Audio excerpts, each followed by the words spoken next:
still have the dye in the water. So we put some dye in our water to check for leaks because we were having some condensation.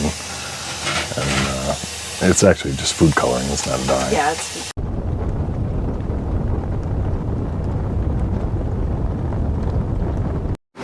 All right, so here we are at our first Harvest Host. This is the Footpath Winery in Temecula. It's a nice, he said he's the smallest winery in this area.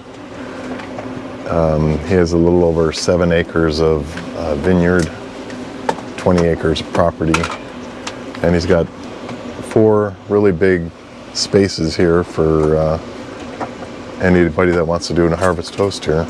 But right now my wife is making lunch. We have egg salad. And vegetables. And we're just basically going to use everything we can and make sure it all works right. This was a close little jog for us, so just to test everything out. We already found out that the Induction Cooktop set that we originally bought for the van was not in fact induction. It was just a standard pot set. The way you can tell that is you put a magnet on the pan itself, and if it's magnetic then you know it'll work with induction, but otherwise it will not. Most aluminum will not unless it's clad, but anything, even cast iron would work just fine. Okay, so we're gonna cook our dinner. We have some steaks and we're gonna do sous vide. So we saw this on Enjoy the Journey, and we have a sous vide machine, but I was not going to use it because I thought it might use too much power, but they said it was not too bad, so we're going to try it out and see. So of course we have our own vacuum sealer For the van. for the van, so you can do this in a regular Ziploc bag as long as you squeeze the air out of it, but you'll get a better result if you vacuum seal it. And this is just a little portable one, and it uses these Ziploc type bags, but it has a little port on it where you can suck the air out of it. Now normally we would do this at home and get them all pre-done so that we don't have this waste.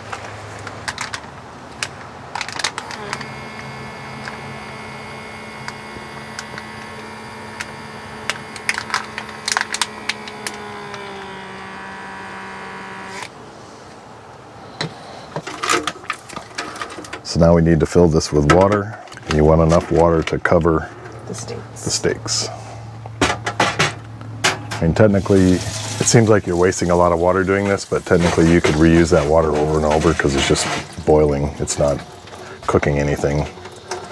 It's also Turn your pump on.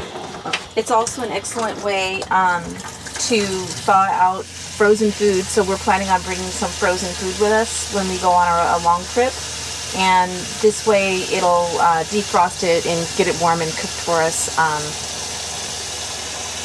without using a microwave, and it just has much better results because it slowly defrosts it and brings it to temperature so that the whole piece of food is uniformly warm or hot. So the advantage of the vacuum sealer over the Ziploc is it doesn't tend to float as easily because there's no air in there. Whereas with the Ziploc, you're always going to have some air in there, so you have to have a way to keep it down under the water. Okay. Now you get the sous vide machine.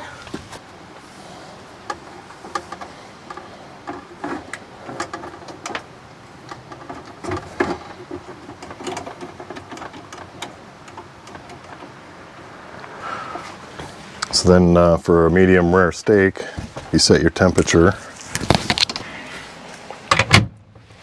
or that your resulting temperature, to 135.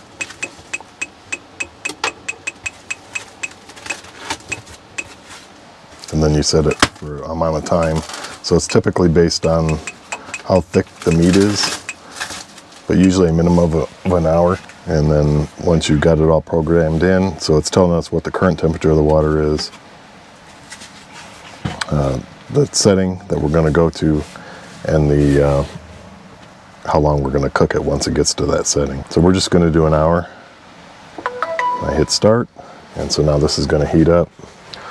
And then for our, currently we're at 96%. You can see that's using a lot of power, so that's what I had suspected, is that it was going to use a lot of power. But it may, once it gets up to temperature, it may not use as much, so we'll see.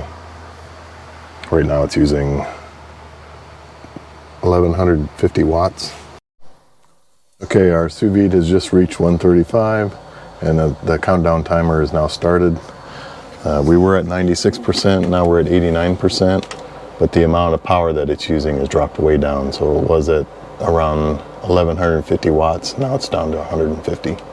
So it uses a lot of power when it's first getting the water up to temperature, but once it gets up there, it drops down quite a bit. So now we're going to turn on the Combi-Wave microwave oven, air fryer / microwave, and we're going to do baked potatoes inside of it. So this is going to be a huge draw. Okay, so we've finished baking 2 baked potatoes, 2 large ones, in the Combi-Wave oven, and our total power right now is 58%. We're still running the sous vide wand, and that's only drawing about 80 watts. So once it gets up, it's a high power when it's heating the water, but once it gets up to temperature, it stays pretty low. So it's fluctuating between like 77 watts and 150 watts. So we've been running, how long? About an hour and a half. Yeah, it was about an hour for the potatoes, because they were 40 minutes and then I added 20 minutes, so it took about an hour for the potatoes. Okay. And they're huge. Yeah. So the potatoes they're gigantic. Yeah. 2 of those. 2.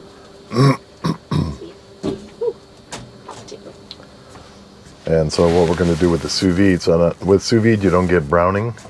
So what you typically want to do is turn your skillet, like a cast iron skillet would be perfect, that has ribs, and you turn it up really, really hot.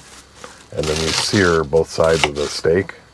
And then when you cut into it, the air kind of exposes and it turns red, based on your, because we're doing medium rare. But so what she's going to do is she's going to try a butane torch, just to see if we can get a sear on the outside of it. Because if you don't, it'll still taste good, but it'll just have like a grayish look, and it's not as appealing.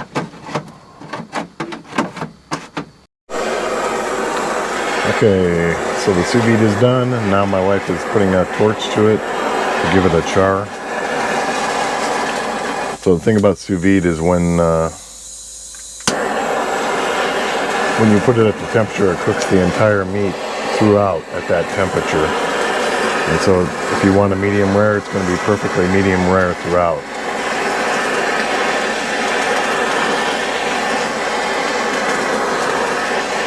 And this is just a butane torch that you could pick up from Home Depot.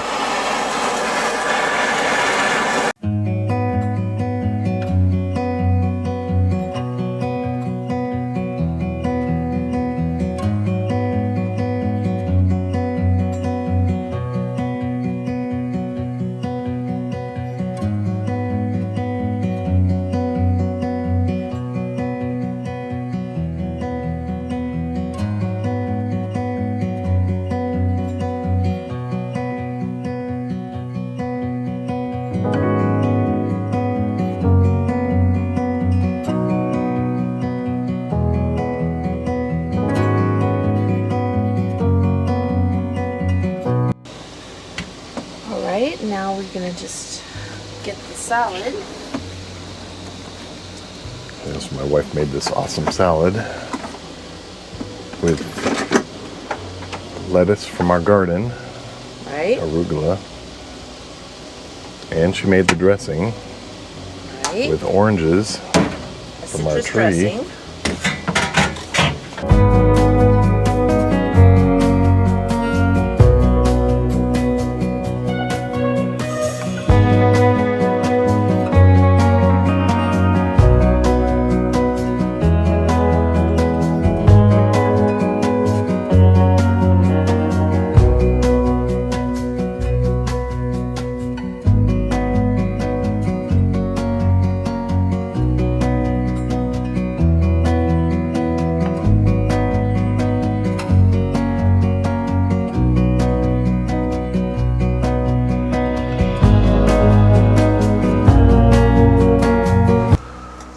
Okay, it's the next morning.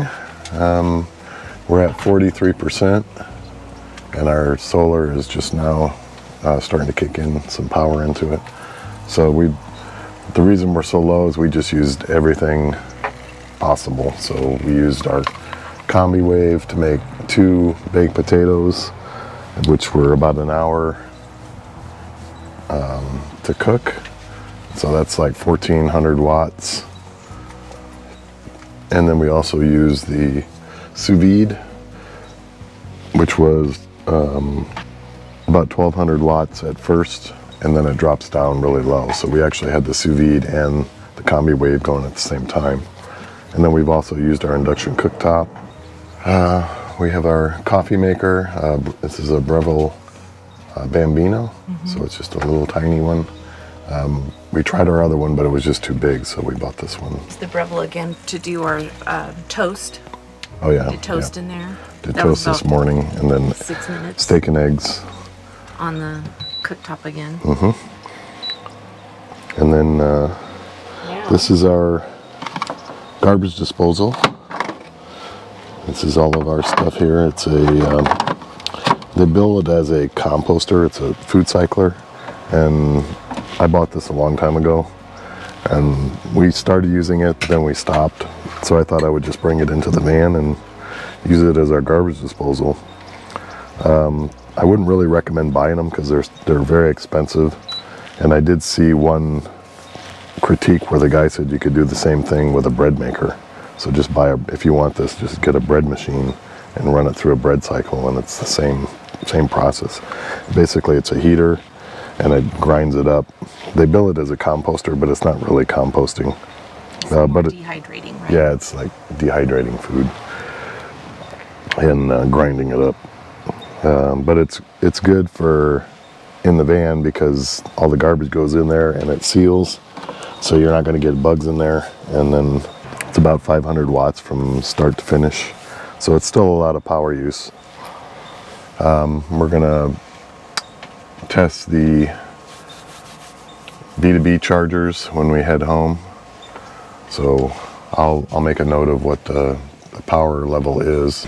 I did not pull out the solar panels because I'm at a harvest host, so we just have the rack sitting in its closed position, so it does give some solar power, but just not the maximum. Last night was very comfortable. It got down to 42 degrees out here. Inside the van it was about 56 degrees, and so I turned on the Webasto heater, and I had it on halfway, and after about 30 minutes we were up to 68 degrees, so that worked really well. Yeah, it's a beautiful day.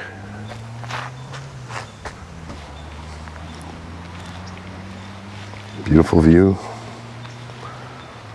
A quaint little winery.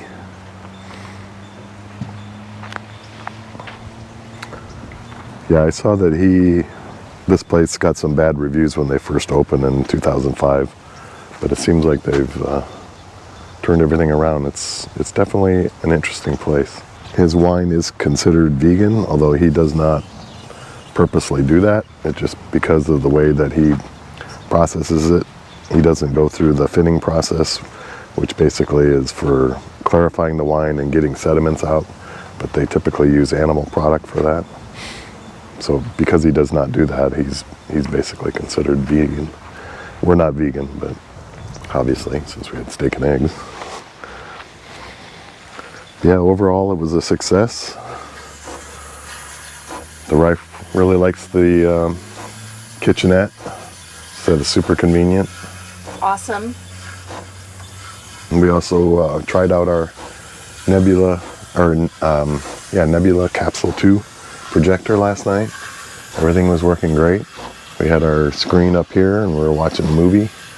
We had a nice 40-inch screen. The chairs were at a comfortable position for watching the video. I think I'm going to have to replace the shower valves because they were leaking. Whenever we put water pressure in there, it was leaking. All right, so I've started the food cycler, and We're going to see how much power it draws, or how long it's going to take. It's currently 11:10, so I'll come back and I'll show you what it looks like when it's opened and finished. Okay, so it's been about an hour and 20 minutes. Of course, I have solar power coming in, so it's offsetting some of it, but the current AC load varies anywhere from 80 amps all the way up to 250 amps, but it's just always fluctuating. So it's hard to pin down exactly how much it's using at any for a given time. But it's on stage 2, which it went through the drying stage, and it never went above 250 watts for the drying stage. And so now it's in the grinding stage. So basically what happens is it dries out the material in there, and now it's grinding it up now that it's able to break it up. There's some things you can't put in there, like heavy bone, anything kind of rock hard you wouldn't want to put in there. But there's a lot of stuff you can, and they generally recommend that you mix it up. So like if you had a whole thing full of orange peel, it would not work very well. It would be kind of gunky and stick to the sides because there's a lot of sugar in them. So try and mix it in with other types of garbage.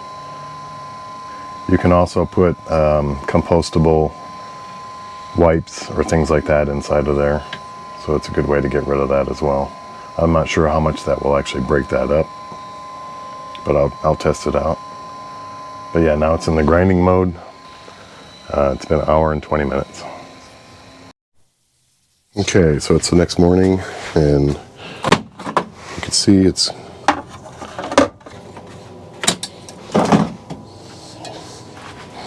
all that garbage has been reduced down to this fibrous dry material. So now instead of filling up a trash bag full of garbage, I can just dump this in there, and it takes up much less space and it doesn't stink.